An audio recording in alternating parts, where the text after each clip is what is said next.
உலகின் சிறந்த சுற்றுலா நகரங்களில் ஒன்றாக விளங்கும் துபாய் நவீன போக்குவரத்து சாதனங்களை பயன்படுத்துவதற்கு அதிக ஆர்வம் காட்டி வருகிறது. அந்த வகையில் அந்நாட்டு போக்குவரத்து துறை பறக்கும் டாக்ஸிகளை அறிமுகம் செய்துள்ளது. பைலட் இல்லாமல் இயங்கும் இஹாங் 184 என்ற பயணிகள் ட்ரோன்களை துபாய் போக்குவரத்து ஆணையம் சோதனை செய்துள்ளது. சீனாவில் தயாரிக்கப்பட்ட இந்த பயணிகள் ட்ரோன் மணிக்கு 100 கிலோமீட்டர் வேகம் வரை பறக்கும் திறன் வாய்ந்தது. தரையிலிருந்து 300 மீட்டர் உயரத்தில் பறந்து செல்லும் ஆற்றல் பெற்றது. பேட்டரியில் இயங்கும் வகையில் இஹாங் 184 உருவாக்கப்பட்டுள்ளது. 2 மணி நேரத்தில் முழுமையாக சார்ஜ் செய்தால் அரை மணி நேரத்திற்கு பயன்படுத்தும் வகையில் வடிவமைக்கப்பட்டுள்ளது.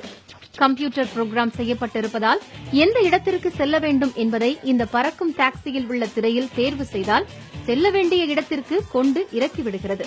அதே நேரத்தில் தரை கட்டுப்பாட்டு மையம் மூலமாக வழித்தடம், வேகம், இறங்கும் இடம் உள்ளிட்டவை சென்சார்கள் மூலம் அறிந்து கொண்டு செயல்படுகிறது. அதிக வெப்பநிலை உள்பட எந்தவொரு சீதோஷ்ண நிலையிலும் மிகச்சிறப்பாக செயல்படும் இஹாங் 184 வரும் ஜூலை மாதத்தில் பொதுமக்கள் பயன்பாட்டிற்கு கொண்டு வருவதற்கு துபாய் அரசு திட்டமிட்டுள்ளது. துபாய் நகரில் உள்ள முக்கிய பகுதிகளை சுற்றுலா பயணிகள் எளிதாக சென்று அடையவும் புதுமையான பயண அனுபவத்தை பெறும் வகையிலும் இந்த பறக்கும் டாக்ஸி அறிமுகம் செய்யப்பட்டுள்ளது. புதிய தலைமுறைக்காக தீபலட்சுமி.